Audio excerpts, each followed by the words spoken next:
Merci. Une jeune femme spirituelle et travailleuse était une bénévole fidèle et passionnée et une future éducatrice à Toronto, Canada. Sa personnalité infatigable et dévouée à sa famille et à son église a été interrompue par une disparition inexpliquée et non résolue en août de 2007. Laissez tous ceux qui la connaissaient, à travers le quartier de Cabbagetown à Toronto et l'ensemble du Canada en général, cherchant des réponses dans une mer de preuves qui nous a tous noyés dans le doute. Dans l'espoir de fournir un raisonnement plus substantiel basé sur des preuves observables et une analyse situationnelle, ceci est un examen de la disparition de Christina Kaleka au parc provincial Rainbow Falls et des mystères de l'immense arrière-pays de l'Ontario. Christina Kaleka est donnée le 10 décembre 1986 de Mario Kaleka et Elizabeth Rutlatch dans la grande région de Toronto. Juste 6 ans auparavant, Elizabeth avait émigré au Canada depuis les Philippines en 1980, rejoignant une communauté riche en culture philippine à Toronto, aux côtés de quelques membres de sa famille élargie, cherchant à fonder sa propre famille. Christina est donc née peu d'années après. Son père n'a pas beaucoup fait partie de la famille après sa naissance et est parti quand elle n'avait qu'1 an, mais elle a été élevée par sa mère, farouchement indépendante malgré tout.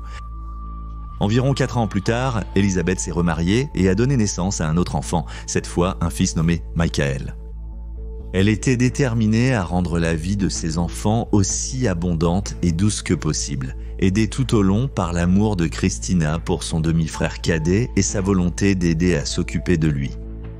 En tant que jeune fille, Christina a rapidement trouvé refuge dans son église locale où elle s'est rapidement liée d'amitié avec d'autres membres de sa congrégation et a développé un amour profond pour la communauté qui l'entoure. La mère de Christina, Elizabeth, avait été élevée en tant que catholique dévouée et avait promis d'élever ses propres enfants avec une forte emprise sur la foi et les enseignements spirituels. Christina a embrassé cela de plein fouet, passant du temps libre même en tant que jeune enfant à l'intérieur des murs de son église. En grandissant de l'enfance à l'adolescence, elle a cherché davantage d'opportunités pour faire du bénévolat, en particulier avec les autres jeunes de son église et dans les programmes parascolaires. S'il y avait une chose certaine, c'était l'incroyable capacité de Christina à nouer des relations avec les enfants, les guidant à travers des moments difficiles ou simplement en les éduquant à travers des efforts créatifs. Les enfants étaient tout aussi attachés, accroché à chaque mot de Christina, apaisé par son esprit pétillant et son comportement doux. C'était un match fait au paradis. Christina savait que son avenir impliquait de diriger des étudiants et de partager la sagesse qu'elle avait acquise à la fois à l'école et à l'église. Ainsi, elle en a fait son rêve, se concentrant sur l'éducation et d'autres efforts de bénévolat alors qu'elle entrait au lycée et au-delà. Après 4 années de lycée très réussi, Christina s'est rapidement inscrite dans un collège communautaire local pour étudier l'éducation de la petite enfance tout en continuant à faire du bénévolat autour de Cabbagetown. Pour aider à réaliser les rêves de sa fille, Elizabeth, en construisant sa propre entreprise, a travaillé à des emplois divers en ville, comme caissière et gardienne pour soutenir les études secondaires de sa fille. Christina n'a jamais oublié le sacrifice de sa mère et a juré de lui rendre l'appareil un jour. Ce jour est arrivé après que Christina a reçu son certificat d'éducation de la petite enfance en 2006, lorsque Christina a obtenu son diplôme universitaire et est entrée dans l'agitation de l'âge adulte.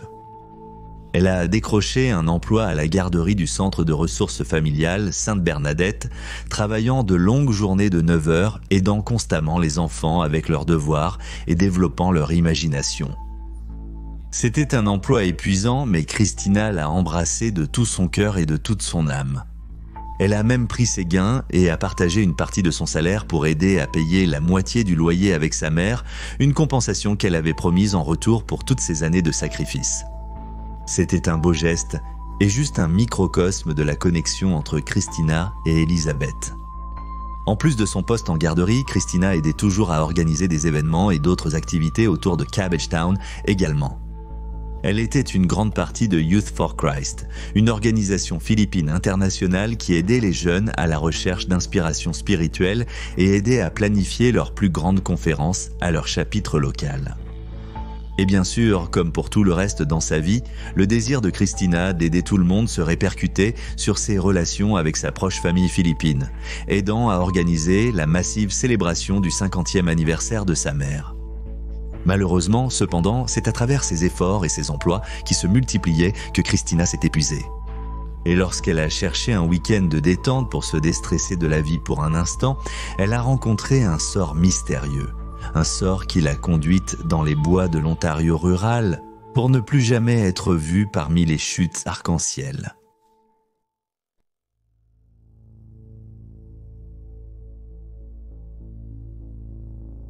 Passons maintenant à la chronologie des événements qui ont conduit à la disparition de Christina Kaleika. Le dimanche 28 juillet, Christina Kaleika fête le 50e anniversaire de sa mère en compagnie d'une foule de familles et d'amis. L'événement connaît un succès phénoménal et met en lumière les efforts considérables que Christina déploie pour soutenir ses proches. Cela épuise également Christina jusqu'à l'épuisement et elle commence à chercher des mini-vacances.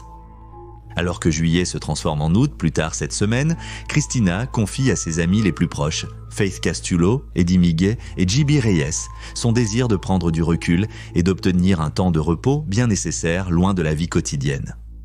Les autres sont d'accord et suggèrent une excursion de week-end à Montréal dans le territoire voisin du Québec.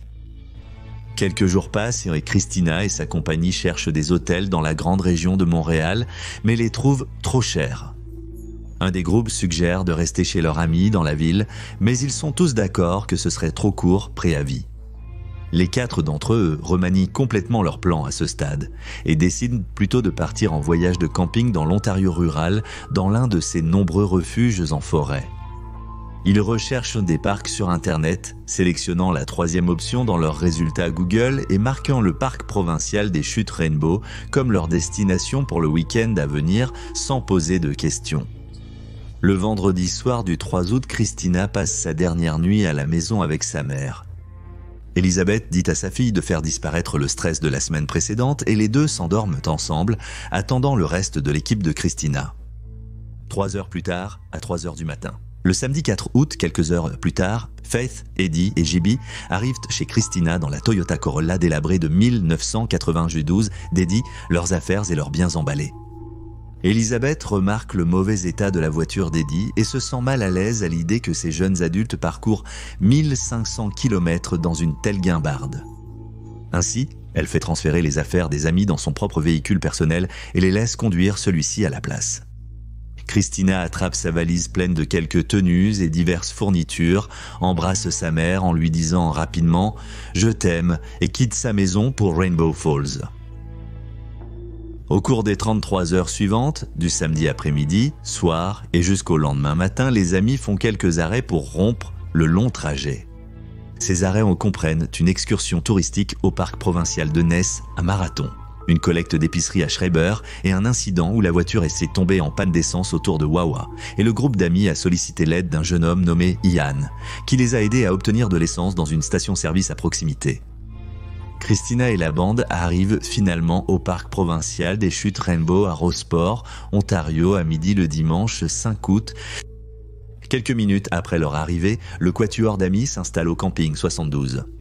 Cependant, ils ont remarqué que ce camping particulier est situé sur la route publique principale et ont rapidement changé leur réservation pour le camping 88, un site plus privé, plus loin dans les bois pendant les 2 prochaines heures. Christina, Faith, Eddie et J.B. déballent leurs affaires et installent aussi leur mini-camping équipé d'une tente et d'un foyer. Ils se prennent en photo les uns les autres, documentant leur séjour. À 2h25 de l'après-midi, une photo est prise de Faith et Christina posant avec de grosses lunettes de soleil près de leur camping. 1 heure plus tard, vers 3h30 de l'après-midi, une autre photo est prise de Christina mangeant des pâtes cuites au feu de camp avec son ami JB qui regarde. 3 heures passent et l'équipe décide de rester à la tente plutôt que d'explorer les sentiers ou les plages à proximité. Au lieu de cela, à 6h30 du soir, les 4 amis s'allongent pour une sieste, épuisés par le voyage de la veille. Ce qui devait être une sieste de 30 minutes se transforme en un sommeil de 4 heures lorsque le groupe se réveille finalement à 10h30 du soir. Eddie pense que son réveil est tombé en panne, ou alors ils ont tous dormi pendant qu'il sonnait. Néanmoins, les amis décident de rester réveillés, finissant leur nourriture préparée plus tôt et buvant un peu d'alcool. À 11h59, une autre photo est prise par l'équipe, cette fois de Faith et Christina assises près du foyer. 9 minutes de plus passent, c'est-à-dire à minuit 8. Le lundi 6 août, la dernière photo de Christina est prise par Faith, la montrant assise à côté de Gibby et Eddie, qui tient une lampe de poche au-dessus de leur pasteur au centre du camp. Le groupe continue de discuter entre eux jusqu'à environ 3 heures du matin. Eddie se rend à la station de confort voisine pour se doucher et se nettoyer. Eddie revient aux tentes une demi-heure plus tard à 3h30 du matin, où Christina reste la seule encore éveillée. Elle suggère en plaisantant qu'ils aillent nager dans l'obscurité de la nuit avant de s'endormir. 8 minutes avant le lever du soleil à 6h30 du matin. Et après seulement quelques heures de repos, Christina et Eddie se réveillent une fois de plus. Ils remarquent que Faith et Gibby dorment encore profondément et décident de se lever pour la journée. Christina demande à Eddie de l'accompagner à la station de confort pour utiliser les toilettes, ce à quoi Eddie accepte. Le couple sort de la tente et se dirige vers le sentier. Quelques minutes plus tard, sur le chemin du retour vers leur tente depuis la station de confort, Eddie demande à Christina si elle aimerait aller faire du jogging avec lui. Malgré une blessure au pied datant de quelques années et un incident de randonnée effrayant survenu quelques semaines plus tôt, Christina accepte l'invitation. Eddie, aspirant pompier, propose de courir le long de l'autoroute transcanadienne toute proche. Christina rejette cependant cette idée et souhaite rester sur le terrain du parc à une bifurcation où un chemin se divise vers l'autoroute 17 et l'autre vers le sentier du parc des chutes arc-en-ciel. Eddie décide de se séparer de Christina et de courir vers l'autoroute de toute façon. Christina demande à Eddie combien de temps il veut courir et il plaisante en disant qu'il courra jusqu'à ce qu'il meure en riant. Christina emprunte le sentier du parc vers les cascades sans fixer d'heure pour retrouver Eddie. Eddie se retourne pour la voir jogger de retour dans le parc juste au moment où les autres campeurs commencent à se lever pour la journée. Ce serait la dernière apparition confirmée de Christina Kaleika.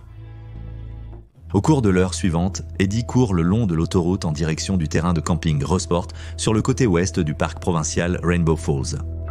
Il s'arrête à une aire de pique-nique, grave ses initiales dans un rocher et retourne au campement 88 où Faith et Gibby dorment encore et Christina est introuvable. Eddie ne se fait pas trop de soucis et s'assoit dehors près du foyer. Vers 8h30 du matin, il fait le tour du campement à la recherche d'une petite hache pour couper du bois, mais ne trouve rien à utiliser. 30 minutes passent et vers 9h du matin, un homme du nom de Paul Gauthier sort de son camping-car situé sur le terrain de camping de Rossport, à Rainbow Falls, à environ 5 km du camping 88 sur le côté du lac White Sand. Alors que Paul boit sa tasse de café du matin, il aperçoit une femme de petite taille qui descend la boucle de l'autoroute 17. Paul remarque plus tard que la femme aurait pu être d'origine asiatique et porter des vêtements sombres, similaires à Christina. À 9h30 du matin, Faith et Gibby se réveillent enfin. Ils demandent où est passée Christina, à quoi Eddie leur répond qu'ils ont fait leur jogging matinal séparément. Aucun des amis ne semble trop inquiet, et Faith remarque que Christina a parfois une nature introvertie et qu'elle cherchait probablement juste un peu d'intimité pour réfléchir ou prier seule. Encore 30 minutes passent et Eddie demande à Gibby de vérifier la plage près de la station de confort pour voir s'il y a des signes de Christina pendant qu'il prépare le petit déjeuner avec Faith. Gibby revient les mains vides. À 11h, le trio d'amis décide de partir à la recherche de Christina. Eddie et Gibby retournent à la fourche où Christina a été vue pour la dernière fois et empruntent le chemin qu'elle a emprunté plus tôt ce matin. Ils arrivent à une autre bifurcation de sentier et Eddie envoie Gibby sur le sentier en direction du lac supérieur pendant qu'il se dirige vers le sentier des chutes Rainbow. Eddie arrive à la fin du sentier sur un affleurement rocheux sans aucun chemin défini en vue. Il demande à une femme sur le sentier où il mène et elle répond jusqu'à Rossport. Incapable de continuer à courir sur la longueur du sentier nouvellement découvert, il retourne et trouve Gibby dans la voiture, revenant une fois de plus sans aucune chance. À 14h45, Eddie et Gibby retournent au campement 88, où Faith les attend, ne trouvant elle-même aucune réponse. Le trio laisse une note derrière au cas où Christina reviendrait pour les trouver disparus, lui faisant savoir qu'ils sont allés à Rossport pour élargir leurs recherches. Vers 14 h, les trois amis s'arrêtent à la porte des chutes Rainbow pour prendre quelques cartes de sentiers pour la région. La personne qui travaille à la porte se renseigne sur leurs intentions et ils informent l'employé de leur recherche de Christina et de leur projet de se rendre à Rossport pour la chercher. L'employé leur dit qu'il est très improbable que Christina ait réussi à se rendre à Rossport à pied car c'est à 12 km de distance et leur ordonne d'alerter immédiatement la police provinciale de l'Ontario, appelée Ontario Provincial Police. Dans les 30 minutes qui suivent, l'équipe d'intervention d'urgence de la région nord-ouest de l'Ontario Provincial Police apprend la disparition de Christina et met en place une mission complète de recherche et de sauvetage composée d'hélicoptères, d'un hydravion et d'autres aéronefs équipés de traceurs systèmes de positionnement global, de caméras infrarouges et de détection sonar pour les vastes étendues d'eau entourant les Rainbow Falls. Environ 1h30 plus tard, vers 16 h, Elizabeth Rutledge reçoit un appel de l'Ontario Provincial Police annonçant que sa fille a disparu. Elle alerte ses membres de la famille et achète immédiatement des vols pour la région de Rossport. Tôt le lendemain matin, mardi 7 août, 24 h, après la disparition de Christina, l'unité canine de l'Ontario Provincial Police arrive sur les lieux pour potentiellement retrouver l'odeur de Christina. Malheureusement, les conditions idéales pour le suivi canin sont optimales dans les 12 premières heures suivant une disparition et avec une journée entière entre les derniers mouvements connus de Christina et le début de la recherche par le chien, aucune trace n'est détectée. Plus tard dans la journée, Elizabeth arrive enfin au camping des Rainbow Falls avec divers membres de sa famille. Cependant, en raison de l'enquête de recherche et de sauvetage en cours, ils ne sont pas autorisés à s'aventurer profondément dans le parc. Au cours des 2 à 3 jours suivants, l'Ontario Provincial Police mène une mission de recherche complète le long des 53 km du sentier des Casques Isles, le principal chemin traversant l'ensemble de la propriété des Rainbow Falls. Ils se divisent en équipes de 3, passant en revue chaque côté du sentier, mais trouvent très peu de choses en lien avec Christina. Le 4e jour de l'enquête, des avions équipés de caméras infrarouges survolent le parc avant le lever du soleil pour détecter tout être vivant. Les seules créatures qu'ils remarquent sont beaucoup d'orignaux et quelques ours, mais ils constatent une augmentation de l'activité des oiseaux charognards, comme les vautours à tête rouge et les corbeaux qui tournent en rond. Cependant, lorsque l'équipe au sol balaye les zones sous les vautours, ils ne trouvent aucun signe de cadavre ou d'autres espèces d'amas mortes. 5 jours après la disparition de Christina, le samedi 11 août, plus de 100 résidents locaux des communautés avoisinantes se portent volontaires pour se rendre au parc provincial de Rainbow Falls et aider les enquêteurs via des recherches en grille. Encore une fois, personne n'est capable de découvrir quoi que ce soit de notable et l'affaire devient de plus en plus froide. Enfin, le 23 août, 17 jours après la disparition de Christina le long du sentier de Rainbow Falls, l'Ontario Provincial Police met fin à ses unités de secours officielles, convaincu que, où que Christina est finie, ce n'était pas à Rainbow Falls, ni autour d'aucun des campings sur la propriété du parc. Pendant ce temps, les autorités mènent une deuxième enquête en dehors des Woodlands, interrogeant toutes les personnes qui étaient inscrites au parc pendant la période où Christina y était également. Les détectives interrogent également les 3 amis de Christina, y compris 3 entretiens séparés avec Eddie, la dernière personne à l'avoir vue vivante avec certitude. Tous les 3 sont innocentés de tout acte répréhensible et libérés par les enquêteurs. Dans la décennie et demie qui a suivi la disparition sans trace de Christina Kaleka, très peu d'indices ont été annoncés par l'Ontario Provincial Police en lien avec son affaire. Il y a eu peu de pistes et à peine de couverture médiatique sur les preuves, laissant Elizabeth et le reste de leur communauté philippine étroitement liés, désespérés pour des réponses. À ce jour, Elizabeth et sa famille effectuent toujours des recherches peu fréquentes dans le parc provincial de Rainbow Falls, espérant un jour tomber sur ce morceau de preuve perdue qui pourrait éclairer le sort de Christina.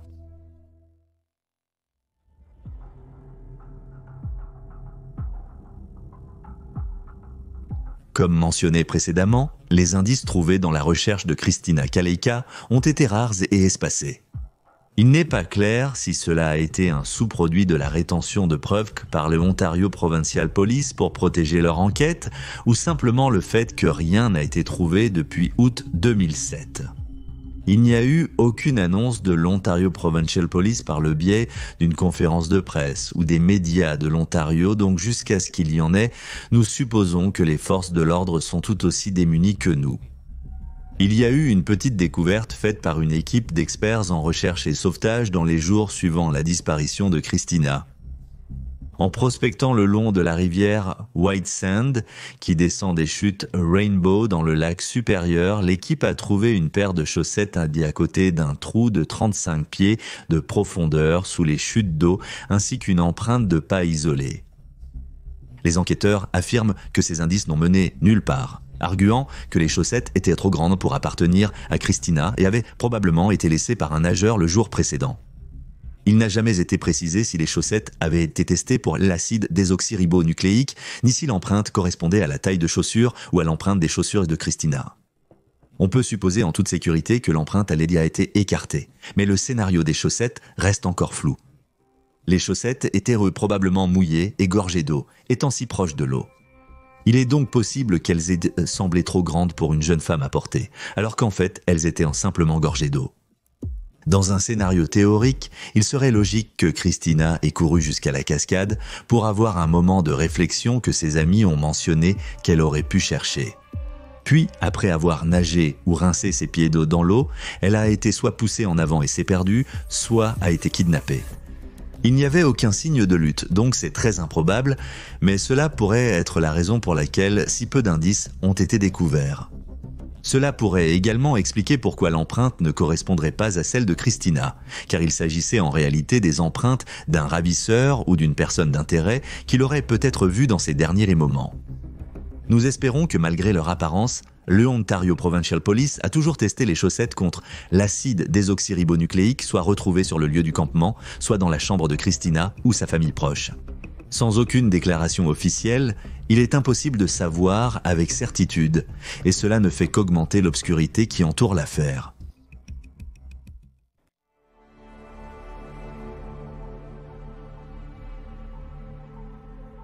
Passons maintenant aux théories les plus en vue concernant la disparition de Christina Kaleika.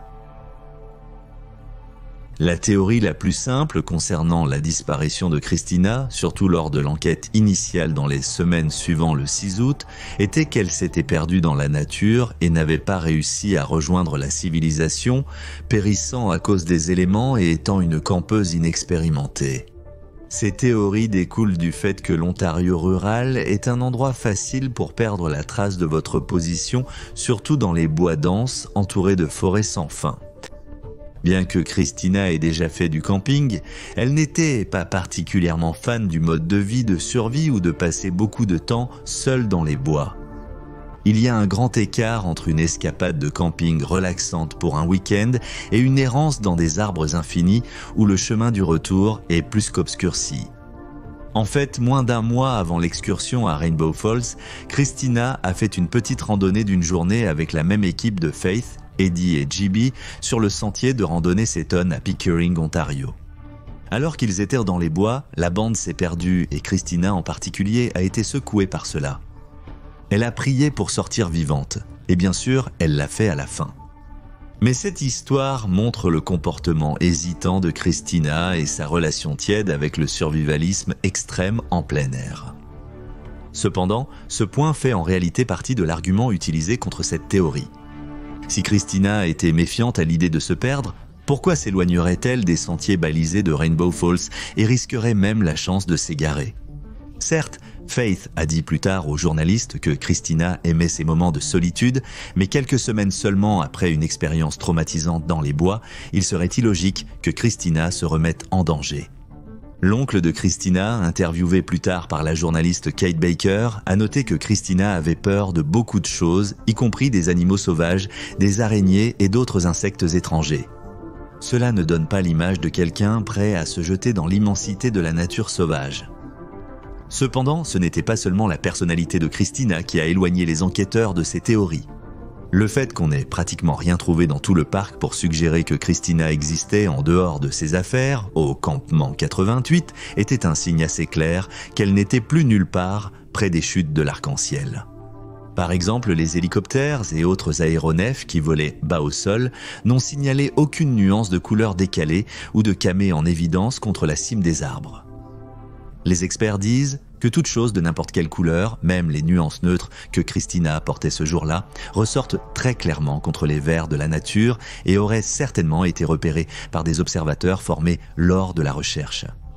Les opérateurs de secours ont également peigné chaque côté du point de départ du sentier des Rainbow Falls où Christina a été vue pour la dernière fois à plusieurs reprises, ne trouvant aucun sentier artificiel s'éloignant de la route principale ou un endroit dans les arbres où quelqu'un aurait pu forcer son passage. Ne trouver aucun signe de Christina ici était particulièrement crucial, étant donné que 95% de toutes les personnes disparues dans la nature sont retrouvées dans un rayon de 8 km de l'endroit où elles ont été vues pour la dernière fois. Non seulement cela, mais les statistiques de du parc provincial des Rainbow Falls en général ne soutiennent pas la théorie que Christina s'est perdue. Dans toute l'histoire du parc, une seule autre personne a été signalée comme disparue. Une femme malade de 70 ans qui a été retrouvée 9 heures après le dépôt du rapport. Pour un endroit connu pour son ambiance familiale, ses grands événements et ses limites de propriété généralement fermées, quelqu'un se perdant à l'intérieur n'est tout simplement pas soutenu mathématiquement ou pratiquement. Dans la même veine, certaines personnes se sont demandé si Christina avait quitté le sentier sur une courte distance, mais au lieu de se perdre, avait été attaquée par un animal sauvage et emportée. Il y a une population considérable d'ours noirs dans et autour des chutes Rainbow en plus des loups et autres prédateurs. Et les dirigeants de les Ontario Provincial Police ont été rapides à souligner leur possible complicité. Cependant, cela a été rapidement écarté lorsque plusieurs experts en ours noirs ont été interrogés sur le cas et ont informé les enquêteurs que cela n'avait pas beaucoup de sens. Entre 2000 et 2007, sur une population estimée à 900 000 ours noirs en Amérique du Nord, il y avait en moyenne seulement 2 décès liés aux ours noirs par an.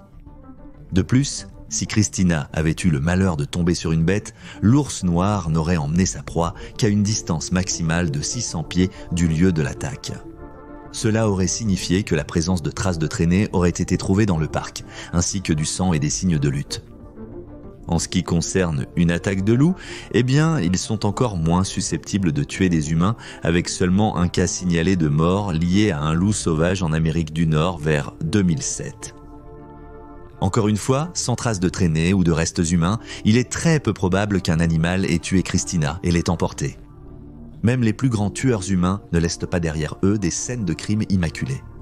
Alors penser qu'une créature sauvage pourrait attaquer et ne laisser aucune preuve est absurde.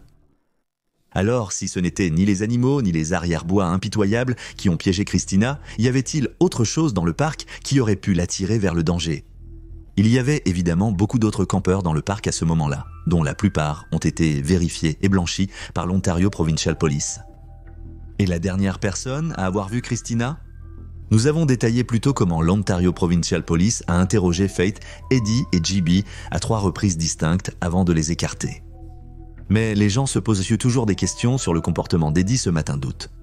La plupart de ces théoriciens se demandent de pourquoi il suggérerait soudainement une course à Christina. Et de plus, pourquoi accepterait-elle ? Comme mentionné précédemment, Christina avait eu une blessure au pied peu de temps avant le voyage de camping où une aiguille s'était enfoncée dans son pied et avait enflammé les tendons, lui causant des douleurs lorsqu'elle se tenait debout ou marchait pendant de longues périodes. Elle n'était pas non plus une joggeuse active, ne faisant que de légères courses à pied à de rares occasions. Alors, Eddie aurait-il pu inventer l'histoire et persuader Christina de l'accompagner dans les bois pour d'autres raisons ? Eh bien, la réponse est presque certainement non. Eddie avait un avenir extrêmement prometteur. Il se formait pour devenir pompier et était un bénévole actif. Il n'avait également absolument aucun motif de faire du mal à Christina. Ils étaient de grands amis et leaders dans leur chapitre de jeunesse pour Christ. Ni Faith ni JB n'ont mentionné d'animosité entre eux, et ils s'entendaient tout aussi bien devant d'autres membres de la famille et amis. Deuxièmement, si Eddie voulait nuire à Christina, pourquoi attendre qu'il soit à Rainbow Falls ? Le groupe a fait d'autres voyages, y compris le voyage de randonnée à Seton, où Christina s'est réellement perdue. Pourquoi ne pas agir à ce moment-là ? Bien sûr, laisser Christina derrière dans un camping à 1,5 millier de kilomètres de la maison n'était pas la meilleure idée. Aurait-il pu sacrifier une course le long de l'autoroute pour revenir avec Christina à la place? Bien sûr. Mais ces choix ne le rendent en aucun cas responsable. Christina était une adulte et suffisamment indépendante elle-même. Elle n'avait pas besoin de supervision. Néanmoins, l'Ontario Provincial Police a exclu toute implication d'Eddie. Et quand on prend du recul pour regarder son caractère, il est assez évident qu'il est innocent. Une autre théorie impopulaire, qui mérite d'être mentionnée, tourne autour de l'idée que Christina a fui de son propre chef, disparaissant intentionnellement et quittant le terrain de camping de son plein gré. Maintenant, cela expliquerait certainement pourquoi pas même une semblance de trace n'a été trouvée dans les conséquences directes de sa disparition et peut-être pourquoi elle s'est si facilement séparée du groupe ce matin-là.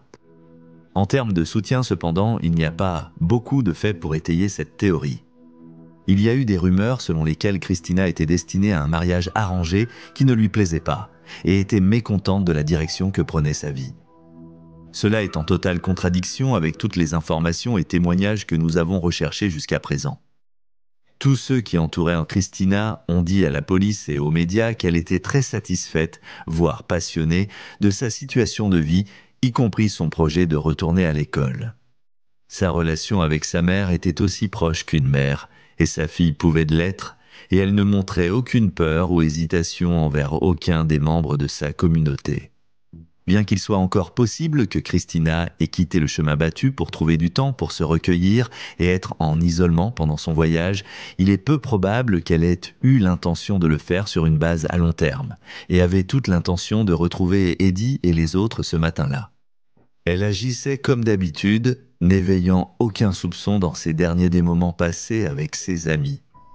Le comportement fortuit joue un rôle énorme chez les adolescents et les adultes fugueurs, et Christina n'était tout simplement pas le genre de personne à camoufler son dédain et à tenter de s'échapper de sa vie actuelle.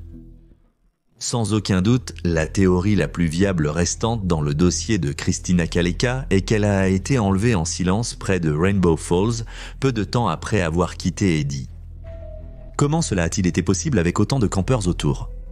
Eh bien, il est important de se rappeler que bien qu'il y avait des gens éveillés et actifs à 6h30 du matin, le parc n'était pas à son heure de pointe et il y avait beaucoup d'endroits le long du sentier de Rainbow Falls qui étaient laissés inoccupés et sans surveillance. Les sentiers n'étaient à pas fréquenter, donc si quelqu'un se cachait dans les broussailles, il pouvait le faire pendant une longue période sans avoir à interagir avec quelqu'un d'autre. Le soleil était également à peine au-dessus de l'horizon à ce moment-là, donc le début du sentier aurait été couvert par l'ombre des arbres. Encore une fois, cela aurait été le camouflage parfait pour quelqu'un pour se cacher et attendre une victime insoupçonnée. Une fois qu'ils ont confirmé que Christina était seule, ils auraient pu surgir, la surprendre et la kidnapper en faisant un minimum de bruit. La question importante à ce stade devient comment l'abducteur a réussi à sortir Christina du parc sans être détecté. Si la personne ne voulait pas avoir à traîner son corps à travers les broussailles épaisses, elle aurait pu menacer Christina et lui dire de se taire, puis sortir en prétendant être son ami ou son tuteur, peut-être en utilisant une arme pour la forcer à obéir. Il est possible que le kidnappeur ait assommé Christina, mais cela signifie encore qu'il aurait dû la traîner ou la porter sur une longue distance à travers le parc et aucune preuve d'une telle action n'a été trouvée lors de la recherche et du sauvetage de 17 jours. Une version beaucoup plus sensée de la théorie est que Christina s'est égarée du sentier où elle faisait son jogging et s'est retrouvée près de la transcanadienne ou l'autoroute 17 qui traverse toute la longueur des chutes Rainbow. Une fois qu'elle était près de l'autoroute, elle aurait pu rencontrer quelqu'un qui cherchait à prendre des femmes insouciantes et a fait la mauvaise rencontre. La famille de Christina a dit qu'elle était le genre de personne à faire confiance à n'importe qui, qu'elle vivait vraiment selon le noble motto de l'innocence jusqu'à preuve de culpabilité et que si quelqu'un lui demandait de l'aide, elle n'aurait pas eu de seconde pensée à propos de prêter main forte. Bien sûr, c'est là que les choses auraient mal tourné. Une modification à cette théorie serait que, ou que cela se soit passé le long de l'autoroute 17, c'était assez loin de la propre course d'Eddie le long de l'autoroute, car il n'a jamais signalé avoir vu quelqu'un ramasser une autre personne lors de ses entretiens. Alors, qui aurait pu prendre Christina en stop ? Il n'y a pas de tueurs en série connus qui ont sévi dans la région de Rossport en 2007. Cependant, l'autoroute transcanadienne traverse une énorme partie du Canada et il n'aurait pas été exclu que quelques criminels endurcis parcourent l'autoroute de haut en bas à la recherche d'un passant échoué. Bien sûr, cela fait écho de manière assez étrange au phénomène de l'Highway of Tears, souvent mentionné dans les récits de crimes véridiques canadiens. Il s'agit d'un schéma perturbant de disparitions non résolues parmi de nombreuses femmes autochtones canadiennes le long d'un tronçon de 725 km de la route 16 entre Prince George et Prince Rupert en Colombie-Britannique, Canada. Bien que cela soit assez loin de Rainbow Falls, la possibilité d'un imitateur ou d'un autre tueur en série similaire n'est pas à exclure. Le cas de Christina présente également des parallèles avec une autre série d'horribles crimes dans l'histoire rurale du Canada, connue sous le nom de Starlight Tour. Remontant à 1976, les Starlight Tours impliquaient des officiers du département de police de Saskatoon qui proposaient de ramener des autochtones ivres et seuls des bars et des établissements locaux à la prison de Saskatoon où ils pouvaient endormir leur ivresse pour ensuite les transporter dans la nature, les dépouiller de leurs vêtements et de leurs biens et les forcer à retrouver leur chemin vers la civilisation seule. Beaucoup de victimes n'ont plus jamais donné de nouvelles et le PD de Saskatoon a été fortement critiqué pour cela. Aucun officier n'a jamais été condamné, mais ces accusations se sont accumulées au fil des ans, certaines aussi récentes que 2018, et il y a de plus en plus de preuves que le PD de Saskatoon est complice de la dissimulation de ces faits, par exemple en supprimant plusieurs fois l'incident original de 1976 des forums publics. Les Starlight Tours ne sont pas seulement liés à Saskatoon. Cependant, il y a beaucoup de citoyens canadiens et de peuples autochtones qui ont partagé des histoires d'amis et de parents emmenés par les forces de l'ordre ou des personnes prétendant l'être, pour être ensuite conduits dans la nature et laissés pour morts. Il convient de noter que Christina Kaleika n'est pas une Canadienne autochtone, mais une femme philippine. Et bien qu'elle puisse facilement être prise pour une personne d'origine autochtone, il n'y a aucune preuve suggérant qu'elle a été victime d'une Starlight Tour ou d'un phénomène similaire. Nous mentionnons simplement cela pour suggérer la possibilité que Christina ait été prise en charge par quelqu'un le long de l'autoroute 17 qui a proposé de la ramener à l'entrée du parc provincial des Chutes Rainbow pour être ensuite enlevée et kidnappée une fois qu'elle est montée dans leur véhicule. Si les Starlight Tours ne sont qu'un microcosme du racisme dévastateur envers les peuples autochtones et asiatiques du Canada, il est très possible que les horreurs infligées aux victimes que nous connaissons soient également infligées à d'autres dont nous ignorons l'existence. Encore une fois, nous ne suggérons pas que la PD de Saskatoon est en faute dans ce cas, mais cela pointe vers une culture du crime qui existe et qui mérite d'être discutée. Celui qui a enlevé Christina savait exactement ce qu'il faisait et comme le croit l'Ontario Provincial Police, c'était l'acte d'un tueur méthodique qui a agi avec précision et discrétion pour commettre l'acte qui a conduit à la disparition de Christina.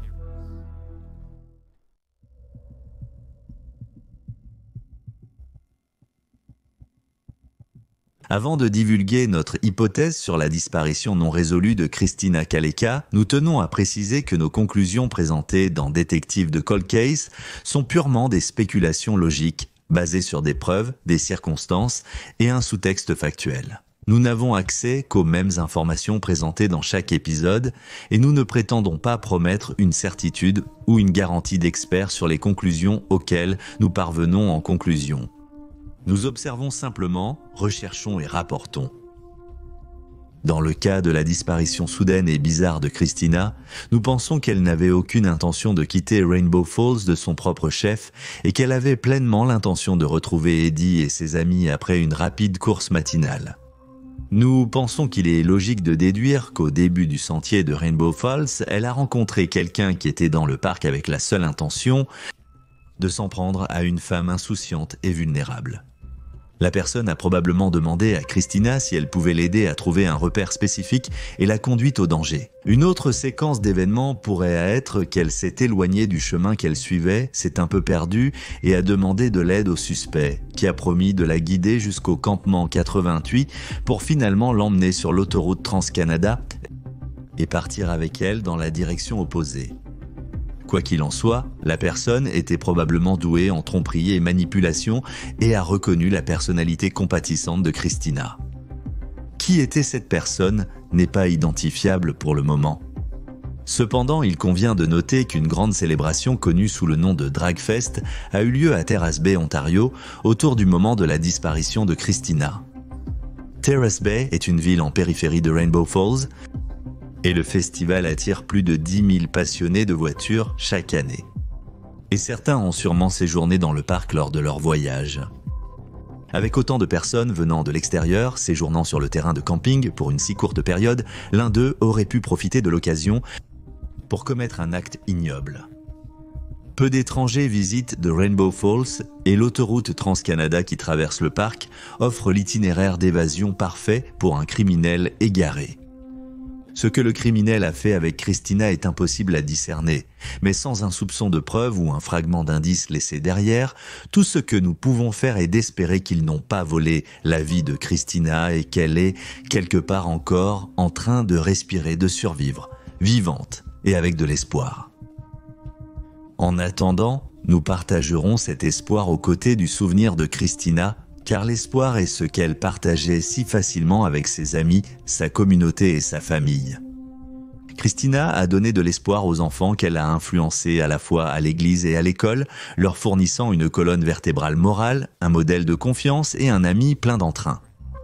Elle a montré aux enfants qu'elle enseignait que tout est possible, quelles que soient les circonstances de la vie, et qu'une attitude positive peut amener n'importe qui à de nouveaux sommets, quel que soit leur âge ou leur taille. Et il va sans dire qu'en fin de compte, Christina aurait eu cet impact plein d'espoir sur ses propres salles de classe.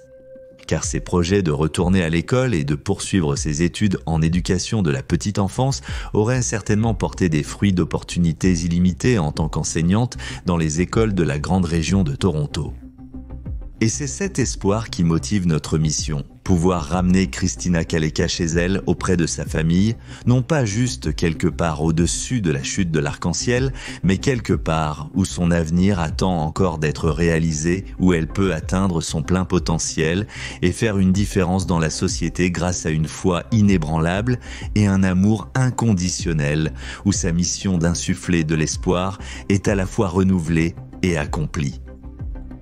Si vous avez des informations relatives à la disparition de Christina, appelez Crime Stoppers au 180-0222847 ou retrouvez-les en ligne à www.tipsummit.com/webtipstartspx.espx. Voici Détective des affaires non résolues.